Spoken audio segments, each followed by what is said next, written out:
Hello world music students, here is your lecture video for Chapter 1. Now, Chapter 1 is an incredibly important chapter because it delivers us sort of a common foundation. The whole point of Chapter 1 is to establish a vocabulary that we can use in future chapters to understand how the author, K. Kaufman Chalamet, talks about music, to understand how insiders in the different cultures and areas of the world that we're looking at talk about music, and also so that we can talk about music and what we hear in music among ourselves. And while I'm not going to lecture on the entire chapter because, that video size would be way too large to upload into Canvas, what I am going to do is I'm going to talk about just a couple of the concepts that are prevalent in Chapter 1. And the first one is an idea that noise sounds that occur, say, for instance, from the sound of your computer to, the sound of shoes walking down a tile hallway, or the leaves rustling in the breeze. Noise sounds are very different from musical sounds. Musical sounds are purposefully constructed in order to convey some kind of a meaning. And we generally tend to talk about musical tones with four distinct aspects of what creates a musical sound. And those four aspects of a musical tone are talked about at the beginning of the chapter, and they're broken down into quality, sound quality. That's what the individual aspects of each sound makes us able to perceive differences in, say, a trombone versus a trumpet versus a cello versus an organ versus a didgeridoo. Even though all of them use air to create sound, all of the qualities of those sounds are going to be different because of the materials with which the instrument is made, the production of the sound itself, how the air moves through the instrument, the size of the instrument. All of those things constitute the makeup of the quality of a sound, or the tone color. A particularly useful term, especially when talking about the quality of musical sounds, is the French word timbre, Timbre, timbre. You'll see that word in Chapter 1. That specifically refers to the tone color or quality of musical sounds and sound production methods. Another aspect of musical sounds versus noise sounds is intensity. In music, we generally call this dynamics or volume. The intensity of music has actually changed in the last 100 years with recording technology and with amplification and the advent of electrical sounds and electronically augmented sounds. It used to be that intensity really had to do with the makeup of instruments being used and the types of instruments being used. For instance, a brass instrument can generally be louder than a woodwind or a string instrument. Brass ensembles, or ensembles that included brass instruments, could generally achieve higher levels of dynamics rather than just ensembles of string instruments. But with the advent of recording technology and volume knobs, not only do sound technicians now work throughout live performances to adjust volumes as the performance is happening, but sound technicians in recording booths do the same. Scrubbers, when they're in the final editing process of albums and recordings that you hear wherever you get your electronic music, and you yourself as the listener can adjust volume on whatever device you're using. So intensity is something that really has a heavy impact on how we perceive musical sounds along with quality.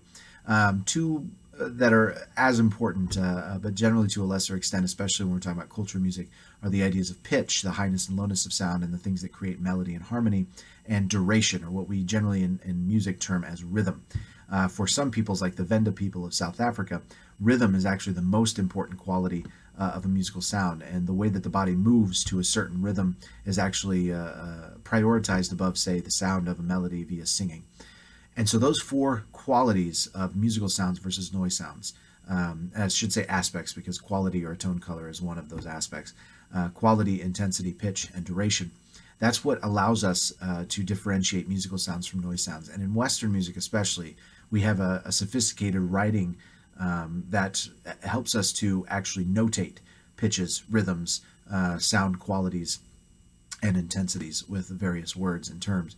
The other thing that I want to talk about with regards to Chapter 1 actually has to do with sound production method, because that's generally the first thing that we perceive when we listen to a piece of music. What is actually making the musical sound? Instruments and voices. Now, we're going to keep those separate, even though those choir buffs of you and people who have sung in choir understand that the voice is an instrument. It's just one you take with you. The voice itself we keep separate because it is such a complex instrument. The voice has a lot of mystery. It has a lot of power. We give and take messages with the voice and the written word, which is derived from the spoken word. And when we sing and create musical sounds with our voice, that is one sound production method that is pretty ubiquitous or common among many cultures. But there is no such thing as a natural singing voice. Operatic singing in Italy is going to be very different than, say, the Humi singing of Mongolia that you heard from the introduction. Very different qualities, both equally important in their cultures and contexts. And so we don't really say that there is a natural singing voice. Some people are better at singing or better at expressing tones and meaning and messages through singing than others, but there is no such thing as a natural singing voice.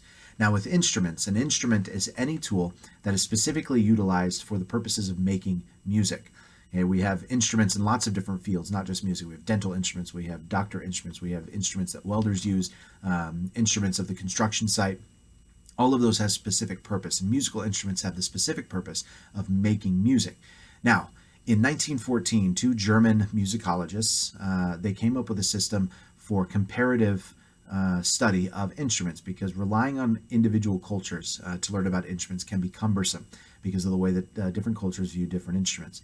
So these two guys, Hornbostel and Sachs, they created a musical instrument classification system that boiled down to 4 categories. And these categories were based on how the sound is actually produced, rather than the materials that are used for the instrument, rather than the way that it is played. It is all about how the sound is produced. And those 4 categories begin with the idiophone, or self-sounding instruments.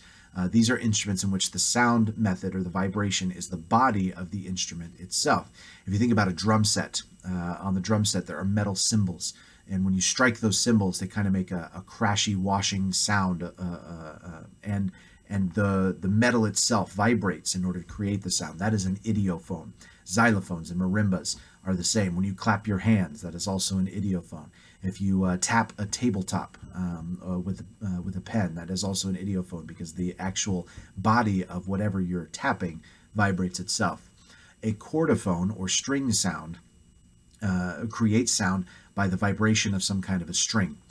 It doesn't matter how that vibration is started. It can be plucked with a finger or a pick. It can be struck with a hammer or some other type of implement. It can be bowed, like a violin.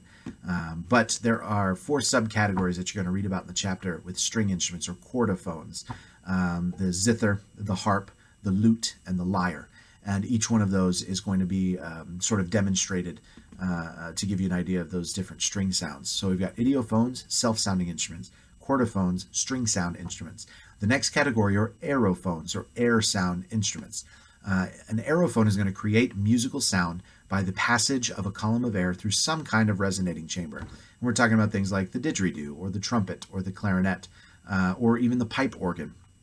The voice can be considered an aerophone, even though, like I said, we keep the voice separate from instruments. But aerophones use air to create sound. It has to be a column of air moving through some kind of resonating chamber. And finally, the 4th category that Hornbostel and Sachs came up with were membranophones, or more commonly referred to as drums. Drums also come in several different varieties: cylindrical, goblet-shaped, hourglass, frame drums. But the basic concept of a membranophone is that there is a membrane or a skin stretched and affixed some way to some kind of a resonating chamber, and you strike that membrane and cause it to vibrate in order to create the sound. Again, the striking method can be different. It can be a hard stick or a soft stick. It can be the hand. It can be the fingertips. There are lots of ways to strike a membrane in order to get it to vibrate and make sound. Now, with these 4 categories, they were developed in 1914, before the advent of electronically generated and augmented music. When you think about an electric guitar, or an electric synthesizer, or a drum pad, or turntables, none of these existed when Hornbostel and Sachs came up with their system. So in the middle of the 20th century, there was a 5th category that was added, called the electrophone. And electrophones come in 2 varieties. The pure electrophone is going to require electricity to make any musical sound. When we think about things like the turntable or a drum pad, if you don't plug it in, it's nothing more than something you can pound on it. It doesn't create any type of music. A hybrid electrophone will augment sound electronically. So when we think about like an electric guitar, the guitar itself could still play, and you could still hear pitch and melody and rhythm, but it is augmented and plays best when it is hooked up through some electrical implement, through distortion or an amplifier or something like that. So when we talk about sound production methods, that is usually the first thing we perceive about any piece of music. We perceive what is making sound. Some sort of a plucked string, some sort of a banged drum or cymbal, voices that are singing lyrics. Even if we don't understand the words, we can still understand the sound production method. And of course, the four aspects of musical tones versus noise sounds: the actual tone quality or color, timbre being the word that we use in musical circles, intensity, volume, dynamics, the pitch, the highness and lowness of the tone, and finally the duration or the rhythm, the length of the notes and the rests. That's your lecture video for chapter 1. There are more concepts that you're going to cover, but I wanted to go over those, especially face-to-face, as it were, over the computer. Keep your eyes out for the lecture video for chapters 2 and 3. They'll be coming up in the next couple of weeks. Everybody enjoy your day.